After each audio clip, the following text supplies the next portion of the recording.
Well, so we filed a motion asking to preserve all communications with any witness, police, prosecutor, attorneys, and so forth. And then we learned something that I knew that Michael Avenatti was involved with some of the people in this case, but I think what the state said is he represents witnesses in each of the cases, which is just crazy to me. No, we didn't say that. No, she said that he represents people in each of the cases. That's what she said. We don't know. We know in two of the cases he represents people. We know that he was representing people before the grand jury. We know that he's not a licensed lawyer in Illinois, so that's the unauthorized practice of law. We know what he says about what he does. We know how he operates. And we know that what happened in this case was a result of his pressure and nothing else. Because I've seen the evidence so far. And they just don't do this. They don't bring back cases that were rejected 15 years ago. They don't indict cases without talking to witnesses and doing a thorough investigation. And that's what happened in this case. A rush to judgment, a rush to prosecute because of pressure, all polluted by Michael Avenatti.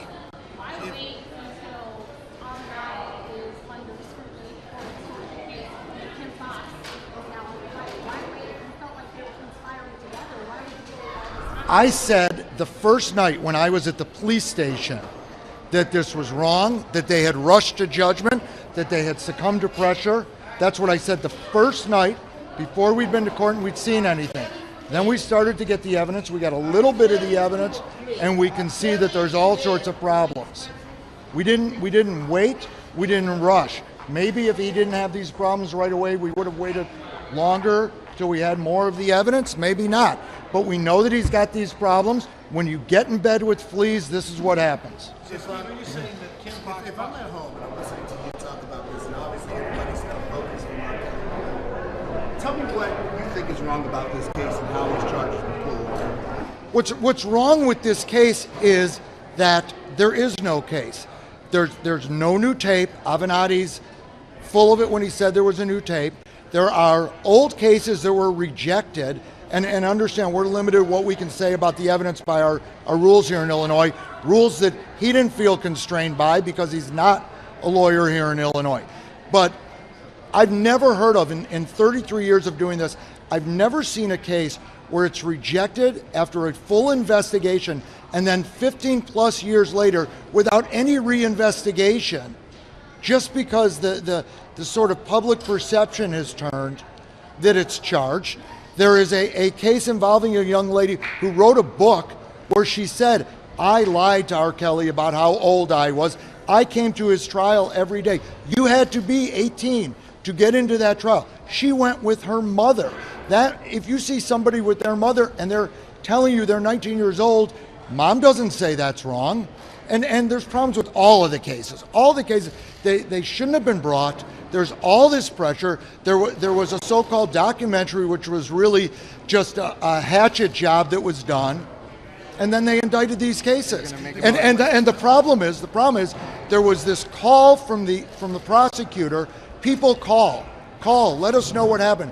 And so far, from what I can tell, the only people who called all of a sudden ended up with Michael Avenatti is their lawyer. So, Steve, are you saying that Michael Avenatti pressured Kim Fox to bring these cases? Absolutely. Are you saying that Kim Fox? Can you talk about the motion today and why you want these emails and texts?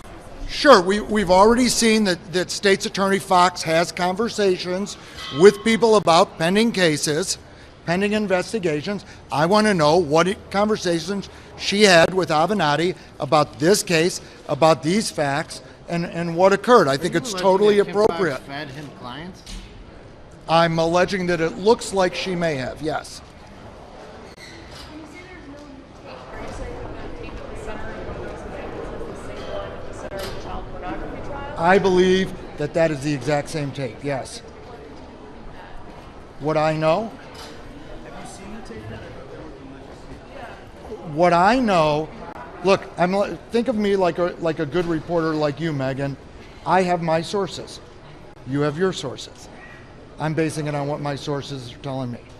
Can you comment on your concerns about the Justice Smollett situation and how you think that potentially could impact our trial? I don't think that the Jussie Smollett situation is going to impact R.Kelly's trial.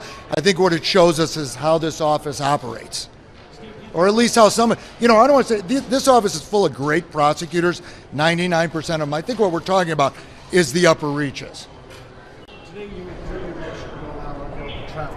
Explain the logic behind it. Well, because we don't have the information. We don't have another court date scheduled. If he needs to travel for concerts, that's going to be handled by Mr.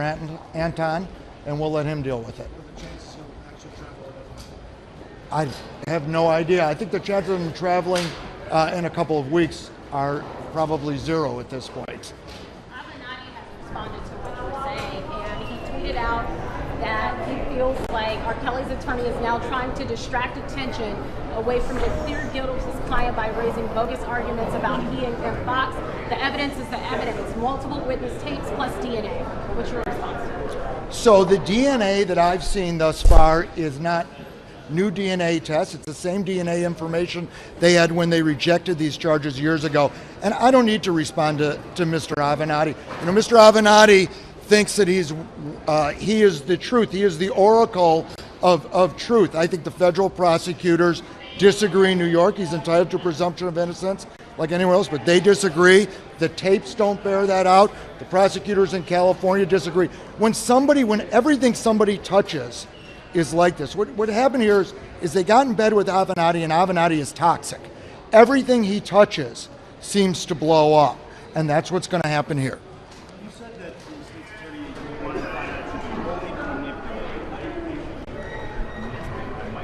Well, we'll see what this stuff shows.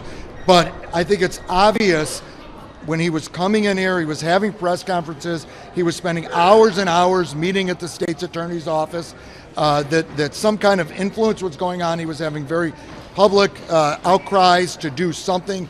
You have to do something. I also have a problem with the fact that he was representing witnesses before the grand jury, and he is not licensed to practice in Illinois. That is the unauthorized practice of law, and it's improper. I'm sure he'll say otherwise. I suggest people take a look at the law.